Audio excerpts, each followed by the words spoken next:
they give you? I got 3 consecutive life sentences plus 106 years. 3 consecutive life sentences, plus 106 years, for some stuff that don't even carry this kind of time. None of the charges carry this type of time, none of them. But I got time like I killed 30 people or something. All right, cool. First and foremost, man, I want to thank you for taking the time and giving us the opportunity to chop it up with you. Could you start by just giving us your name? I'm Kobe. They call me Sleep though. So for everybody that kind of know me from that world or whatever, but I'm Kobe. I'm Kobe. Where'd you get the name Sleep, if you don't mind me asking? In the streets, man. You know what I'm saying? Being in the streets, basically. So. Now, where are you from? From LA, South Central LA, on the east side. Yeah. How long you been down? Right now, 8 years. 8 years? Yeah. Do you have a date yet? No, not at this present moment, but I know I'm about to get out though. But I got gave me a crazy sentence for something I didn't even really do. I know you probably heard that a million times, but mine will be proven real soon. But for some stuff that don't even carry this kind of time. None of the charges carry this type of time, none of them. But I got time like I killed 30 people or something. How much time did they give you? I got 3 consecutive life sentences plus 106 years.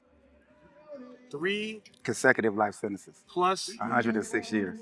Now, how could they even do that? Is it gang enhancement? Man, it was all of that. It was like it's like what you call creative sentencing, right? So I got conspiracy to extortion. That's my charge. Conspiracy to extortion. They changed. They gave me an alternate penalty for the conspiracy to extortion and put it under a gang 186.22, which made them be able to give me a life sentence for something that only carried like 3 years. That's crazy, huh? For something they said I thought about doing, they gave me a life sentence for that. But turns out, though, they can't do it. Under the word conspiracy doesn't fall up under that, so that's how I'm gonna be able to go back and get out of here. So is your case currently in the courts right now? No, my case is final. Really? Yeah. Wow. So, but you know, because of that sentencing error, I'm gonna be able to, you know, get out of here because of that. And at the same time, too, there's a video in my case that the DA knew. I want to say that the DA knew that we were innocent of at least one specific charge, one specific count, and they still used it against us falsely, right? So I could prove that too. So I'm waiting for that right now. Forensically, I can prove that. So that's no doubt, no trickery. They can't do it, none of that. So and I knew that they knew because they gave my co-defendant a crazy, awesome plea deal so they wouldn't present that evidence. But if you knew that, if that wasn't true, why would you still go forward with it? You know what I'm saying? So the system itself is crazy. Were there ever any moments where you lost hope? Oh, absolutely. It was crazy because not when I got found guilty, it's when I first got sentenced. The sentencing was like so bizarre. It was so crazy that my attorney was lost for words. So I knew if he lost for words, and he didn't do nothing in my case, and he was lost for words, you know what I'm saying? So once I got the sentencing and like the long bus ride back to the county jail, I was like, man, I'm supposed to go in here. First person to say something to me, I'm finna dismantle him. You know what I mean? That's where my mind was at because I felt like that was the end of the world for me. You know what I mean? But the craziest thing would change my mind from that instantly almost. I had to talk with my kid's mother, and she was like, I'm not telling them that. You're gonna have to tell them that. I'm not telling them that. So once I talked to my son, and my son was 16 at the time, when I talked to him, he talked to me like he was my father. It was crazy. It was crazy. He talked to me, and it was just, that moment right there changed my whole mindset. It changed my whole mind. It changed the way I thought, period, about just life. And he went on to graduate high school, graduate college. You know what I'm saying? And that moment right there, I missed that. So if anything I'm salty about is that, not being able to be there for his graduation and for his college graduation. Because I'm a hands-on father. When I'm there, period. I'm not, you know what I mean? If I'm not there, I can't be there. That's obviously. But yeah, then it messed up my daughter. Made my daughter have like a nervous little breakdown. You know what I mean? But she was older, but still. You know what I mean? Then it kind of made me understand how much, because you really don't know how much your kids love you, right? So then when I started seeing them type of moments, I was like, wow, it kind of really resonated with me. Like, but it helped me change my mindset. And because of it, look at the position I'm in now. Now imagine if I would have came in here and went crazy. Because it's the place to do it. Calipatria definitely the place to act a fool at right here. This is the worst prison probably they got going. But, you know, that's it. If I wonder if we could take a moment. If you have a message directly you want to share directly to your kids, if you want to share a couple words for them that we can get over to them. If you want to look. Yeah, I got a message for really for all people out there that's really a part of the gang life. I just put it to you like this. It's real simple. If you're gonna kill or if you're willing to kill this individual over this particular street, this particular neighborhood, this particular color, and if you get the opportunity to actually do it and you get caught, because you're gonna get caught because there's so many cameras and stuff out there, I just tell you, look at it like this. You're gonna kill somebody for something that you don't own, something that you can be from this particular street and they can change it to John Wayne Boulevard because you don't own none of it, right? But then you're gonna come into this penitentiary and you're not gonna fight damn one of those dudes. You're not gonna argue with them, you're not gonna swing on them, you're not gonna do nothing to them. So what's the purpose of killing them out there and you're gonna come in and spend the rest of your life in here and don't never do nothing to none of them? That's ridiculous. That's a ridiculous way of thinking, and you need to change that. And if we all thought like that, then it'll change immediately. Because you're going to go kill somebody because they say they're from this neighborhood or they've got this color on, but then you're going to come in here every single day and don't touch now one of those dudes. That's the most ignorant stuff I've ever been a part of in my life. Like, that's just ignorant. The mentality is ignorant. You know what I mean? So that's my message to anybody out there. Just think about that before you do it. You're going to come into this penitentiary and spend the rest of your life in here and don't touch none of those dudes. You're not going, politics-wise, you're not going to be able to do it. Or they're going to get you. Your own homie's going to get you. So that's stupid. So why do it? So that's my message. How long did it take you to grow this mindset? Really, I knew it from the first time. I guess it's not my first time being in the penitentiary. So the first time I came into the penitentiary, I experienced that. We was so-called beefing with these particular individuals or whatever. Then I came in here, seeing all of these dudes, and nobody was doing nothing to them. So I'm like, what's the purpose of that, right? You know what I'm saying? So from that point on, I was done with that. As far as like gang banging, I was done with that aspect of it. So I probably would still only do something to you if I felt like he was going to do something to me. But, never, even though that's still wrong mentality, right? But that's why I always say the 1 foot in, 1 foot out. Because if you're still willing to do something to somebody for something ignorant, then you still got 1 foot in. So, so that it changed for me instantly when I came the first time. But I've been back to jail because of the laws are so crazy. I still had the belief in my mind, because you be in here for so long, people come in here and they telling you all this crazy stuff, so you believe it. So they was telling me about these dudes killing these dudes, this is what's going on. So I always had a gun. But I got caught with the gun, and instead of me getting the time like you might get, I'm getting 1,000,000 years for it. You know what I'm saying? So instead of me getting 16 months county jail time, I'm getting 9 and 10 years for it, or 3 strike for it.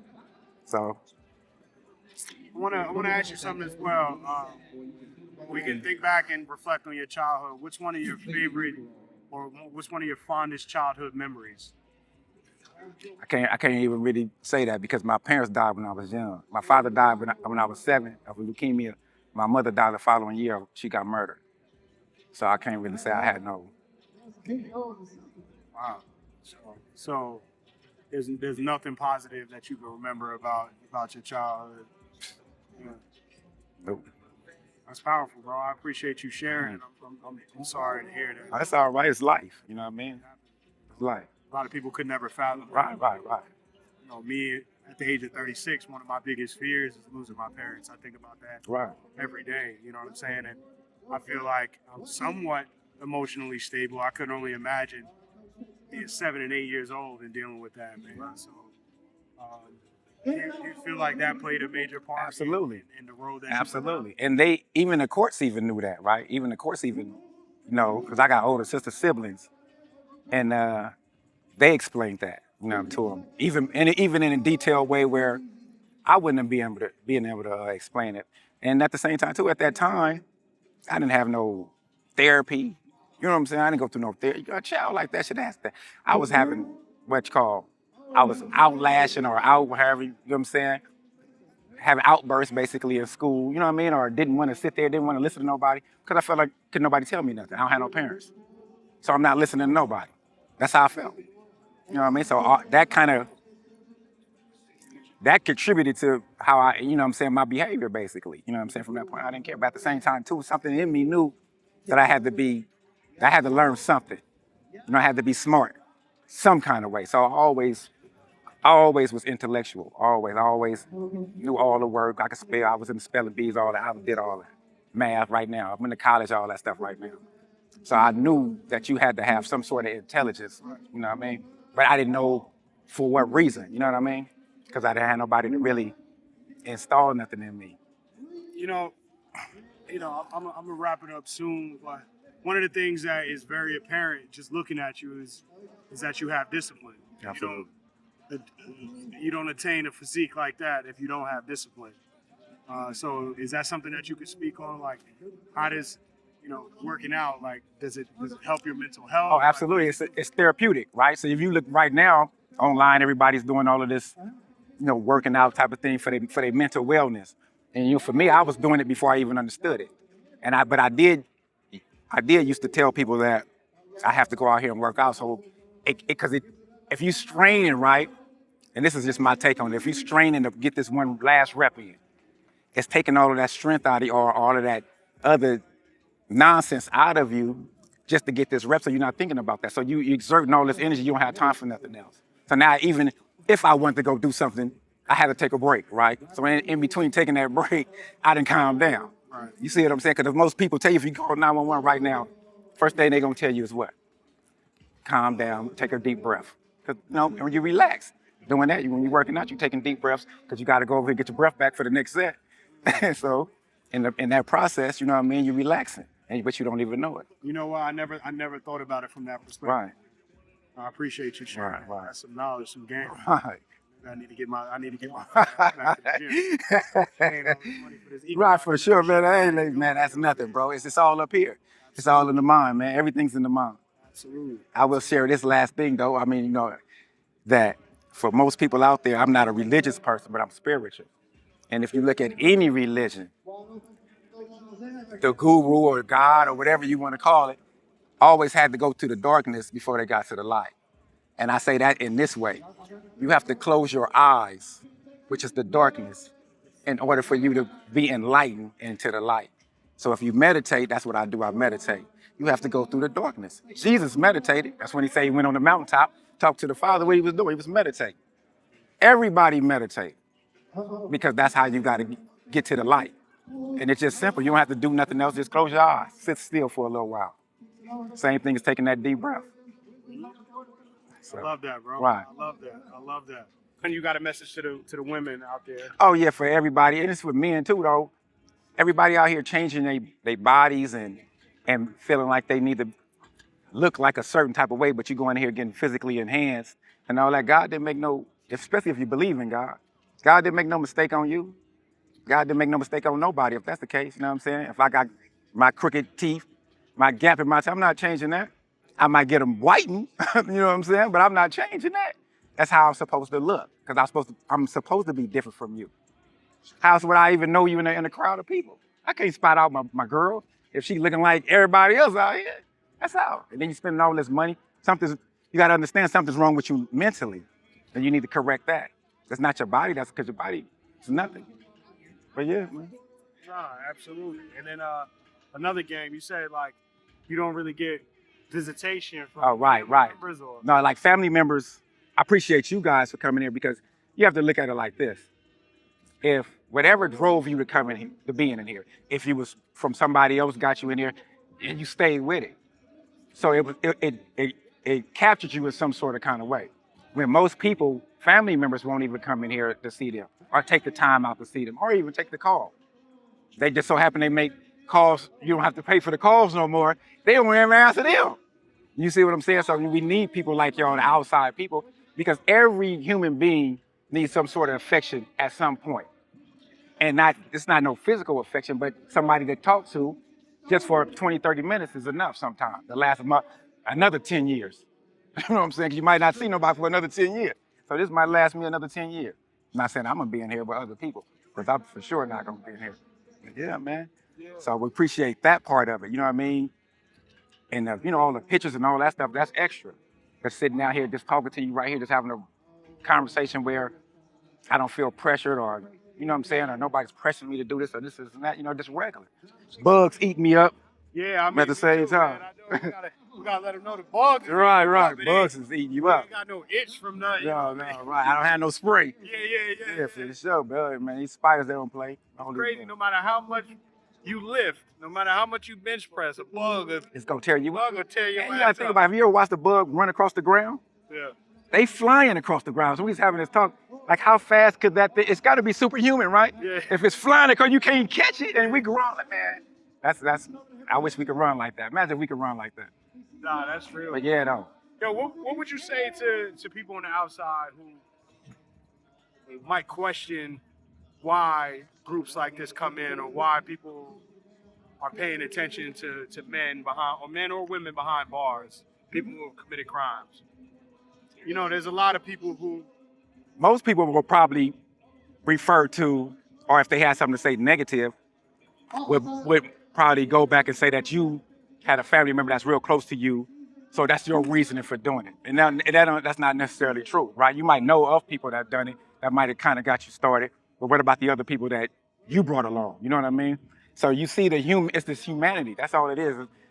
You cannot run from humanity. Like say, take the racist person. There's no such thing as no racist person on this planet. I bet you, no such thing as a racist person on this planet, none. And what makes you say that? Because if his ass was in a burning car and it was flipped over and I reached his black hand up in there to help pull his ass out of there, he gonna grab it. You would rather burn to death before you touch my black hand if that's how you feel. But I reach this motherfucker up in there, I guarantee you gonna grab it and pull up. You might still call me some names after I get you out of there, but you go grab that motherfucker, I bet you that. So how do we get people to recognize that in real time without putting them in that situation where they're in a burning car or burning building?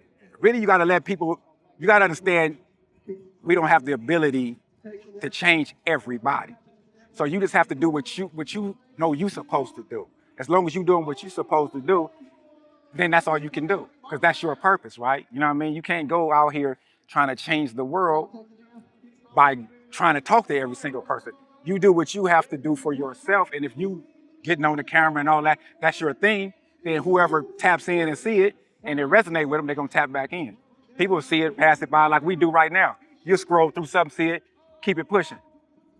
But I tell you this, they always keep talking about drugs and drugs and drugs and drugs. This United States is the biggest drug company on planet Earth.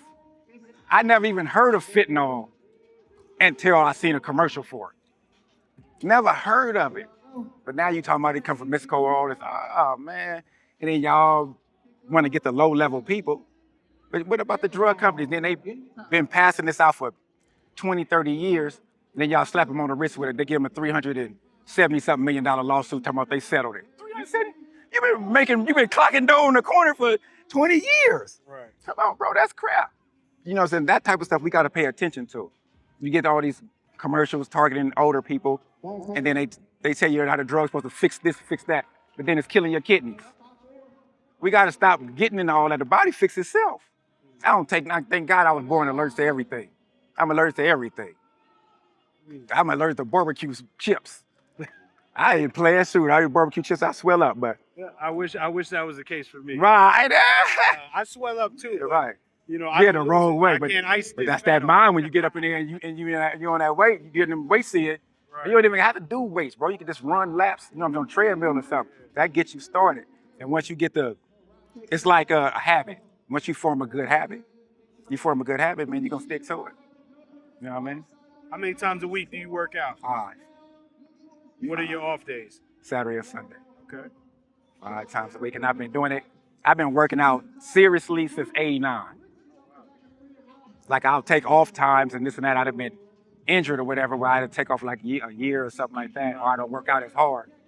But yeah, once and I'm not even like big like people think. That's the crazy part about I it. got eyes. Man, I'm just telling you. Or if I see all these stretch marks, but if I get back on some weights or something, man, it's ridiculous. Yeah, but and that could have, that's another thing too for me. I kind of look at that like you can turn that into something else. You might go to a whole different direction now. And next thing you know, you on here doing videos of being a weight guru or something around here, right? You're like, hey, that's how it happened, bro. You know what I mean? People just got to do what you being instructed to do. You being guided, man, and you just got to listen to that voice. You being guided, man. That's why y'all here. Something guided you, like he says, his first time. He got up and said he wasn't gonna miss the opportunity. Most people would be looking like, man, you want to know, pay attention, you crazy, like, you know what I mean? Why would they in their mind, right? You know what I'm saying? Why would you come to a jail? But then when you come across somebody like myself, you're like, oh, that dude not bad. I could be in here for some crazy stuff. And you still could be like, man, that dude not that bad, right? Still though, you know what I mean? There's some people in here that need to be in here. I'm not gonna sugarcoat that. There's some people in here that, man, get your ass out of here, you know what I'm saying? But there's some people in here that need to be here. This is straight out. We just know the truth. But most people in here want to change. You know what I mean? And most people want to change. You know what I mean? And most people in here just suffer from drugs, bro. Like drugs is like one of the largest leading factors to coming in this penitentiary. Other people have like some other issues. Because I could lean on my situation and blame that. I don't blame that. I know I know it was the catalyst. Because if I had my mother, who knows what I'd be? I might have been Obama. Shit, who knows, right? But I didn't have that. I didn't have, so I'm what I am right now, and I still can be something else still. You know what I mean? It's not over for me. So I don't ever think in the condemn mentality. I used to, but I had to change that because that ain't nothing. You know, I contemplated suicide and everything else before, like. But once you kind of get past that, you're like, I ain't never doing that no more, right? You know what I'm saying? It's like, I ain't gonna never do that again or try that or I didn't even think like that because that's how. But it's a lot of people who probably won't tell you that they did that. You know what I mean? That they contemplated it or whatever. You know what I mean? But I can't use that in my court to help me get no lower sentence. You know what I'm saying? But they getting other people, man. Other races of people can use that. And look at the Menendez brothers right now. Everybody talking about they feeling sorry for them, right? Y'all catch y'all damn pick, man. Yeah. And now y'all want to let them out. I don't have no DA coming in my favor talking about you got too much time for conspiracy to extortion. We gave you 3 life sentences for it, man. You get out of here, bro. Now, hearing a story like the Menendez brothers, is that something that hits differently for you in the situation that you were in with losing your parents at a certain age? Does that? No, what hits for me is the part with my mother, because my mother was killed by a jealous ex-boyfriend, and he didn't just kill her. And it's probably the first time I'm saying this to anybody outside somebody in my family. But I'm at a point right now where I can deal with it or whatever. This dude beat my mother so bad. I'm talking about beat her so bad. I didn't recognize her when she was in the cat and cut her throat. They tried to like cut her head off basically. And this is one thing that they shouldn't have done with me when I was a child. They took me back to basically a scene of the crime at that young age, bro. Where I'm looking at my mother being pulled out on the stretcher, in the black bag. Why should you shouldn't have let me see that. And then take me in the house and tell me to get my clothes. Well, I see all these bloody hair prints all over the wall. My mother was struggling all through this house. And you take me back up in there. To me, that's one thing for me that when I look back, I'm like, man, y'all F me up doing that. If I could ever say that if I'm traumatized from that particular moment, done something to me. Have you ever been diagnosed with PTSD or anything? I know I have it, but I don't use them types of stuff. I don't use that, bro. Because I know different from that. I know how to change from that. So I don't have to sit here and be diagnosed or saying I have this or this and that when I know I'm cool. I can function regular. I'm straight. I know what's wrong, what's right and what's wrong. You know what I mean? So I don't need to. Not I'm using straight that on as that. a Right? I don't need none of that. But I'm just saying for the people, the powers that be, you should have been able to see that and not do what you did to me. You know what I mean? You should have been able to. Why? Where's my sympathetic at? You know, my being sympathy, my sympathy. But you know, like I said, it is what it is. But you know, we go through certain things for certain reasons, and I accepted mine because, like I said, if it went for this, I'd still be 1 foot in, 1 foot out, probably. And that's why I was sentenced the way I was sentenced, so I can get back. So I'll be back in 25 for sure. Guarantee I'll be out in 25. But I'm just saying. So it's just now everybody can't accept it like how I accept it though. You know what I mean? There's people in here that be going cuckoo up in that cell, screaming out the door all day just for nothing, just saying a bunch of nothing. But you know, and I just sit and I think to myself about them and just go like, man, well, I'll kind of wonder like, what's that person's issue when they got both of their parents? They got all, you know what I'm saying? Like, what's your problem? And I just think to myself, damn, if you was in my situation, what? You fuck around and go drive off the freeway or something there. You know, people are made for certain things. What keeps you so grounded? Obviously, you talked about Our your kids. For sure. That's like my number one thing, period. My kids, period. Nothing else. Like, if I think of anything come to my mind, like that's my kids. Off the top first. And without them, I could care less about being here. I'm not, you know what I'm saying? I'm just being truthful. I could care less about being on this planet without them. Because it ain't served me no, I might have helped some people down the line unknowingly, right? Or knowingly. But other than that, ain't nothing, you know what I mean? Shit, it don't matter to me. Like, because I accept life or death. You know, and I know I'm going to end up probably be the last person on this planet because I don't care about being there. I'm going to be the last. What's the first thing you do when you get out? The first thing I do, burning on my hair. What's the first thing you do when you get out? Go see my kids. If they don't come and pick me up, I'm going to go see them. First thing I do.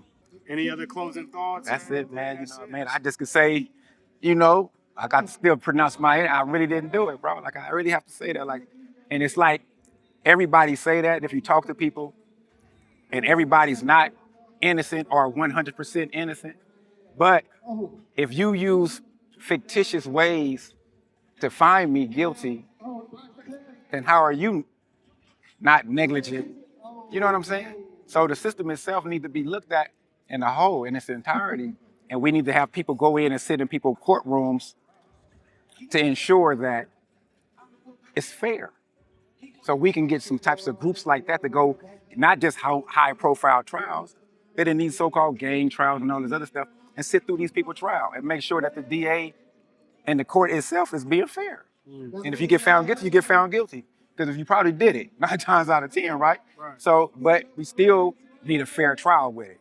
Don't bring in nothing that you know is not true just to find me guilty. Right. So, Right. that's what I'll leave y'all Hey, with. well, God willing, man. Absolutely. We'll see you on the other I'll be out side. there next year, man, 2025. I guarantee you that. We'll tap in with Absolutely, I you. surely will. I join the team. Much love. All right. Yes, sir. Beautiful.